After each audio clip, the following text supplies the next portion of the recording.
It is a quiet autumn night at Serpukhov 15, a highly classified early warning bunker hidden deep within the Soviet Union. Inside, Lieutenant Colonel Stanislav Petrov is managing a routine overnight shift. The command center's automated systems trigger. Sirens signal an inbound nuclear missile from the United States as the screens flash a single readout: launch.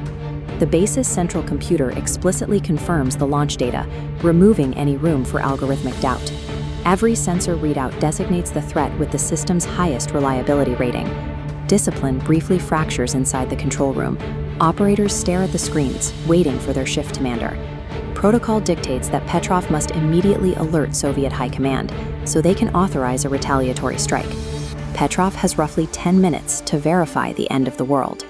Once he picks up the phone and makes the report, the chain of events leading to a global nuclear exchange becomes practically unstoppable. To understand the weight of that phone call, you have to look at the climate of 1983. The United States and the USSR are locked in a standoff characterized by deep institutional paranoia. Both nations operate under the doctrine of mutually assured destruction. They possess arsenals capable of ending human civilization, kept on hair-trigger alert. This reality bleeds into civilian life. Citizens on both sides of the Iron Curtain are routinely instructed on how to survive a nuclear blast, driven by a belief that a preemptive strike is inevitable. The military logic is constrained by time. If an attack is detected, leadership has a window of roughly 20 minutes to launch their own weapons before incoming warheads vaporize their missile silos. The geopolitical infrastructure is built for this specific outcome. The entire system is engineered to guarantee global annihilation the moment a credible threat is registered. Back inside Serpukhov 15, the crisis multiplies. The warning system updates, now tracking 5 distinct American warheads on a trajectory for Soviet soil. Under Soviet military doctrine, Petrov's orders are absolute.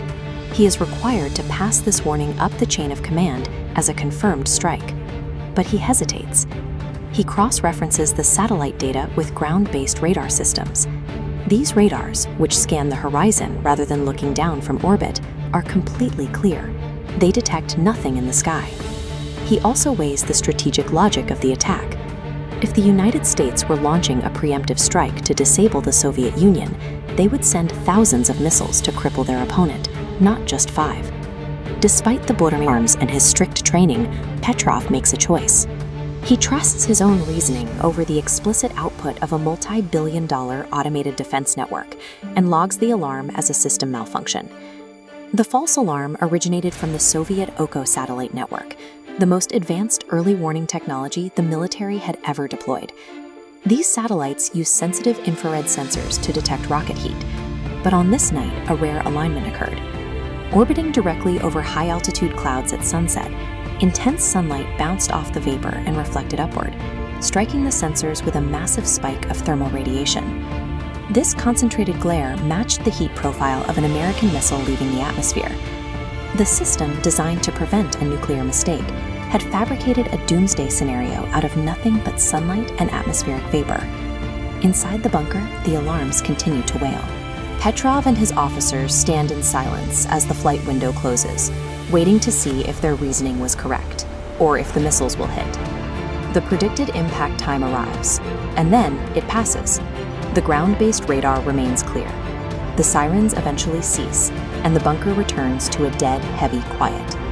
Had Petrov blindly followed his orders, Soviet leadership would have likely authorized a counterstrike, causing the deaths of hundreds of millions of people within the hour. For his actions, Petrov received no immediate medals. Instead, he was interrogated and quietly reassigned. Acknowledging his correct judgment meant admitting a fatal vulnerability in the Soviet Union's early warning network. On one quiet night in 1983, one man chose judgment over fear, and the world kept turning. As we rely more heavily on automated systems to govern global security, his story stands as a reminder. Our final defense is still the human capacity for reason and having the courage to doubt the machine.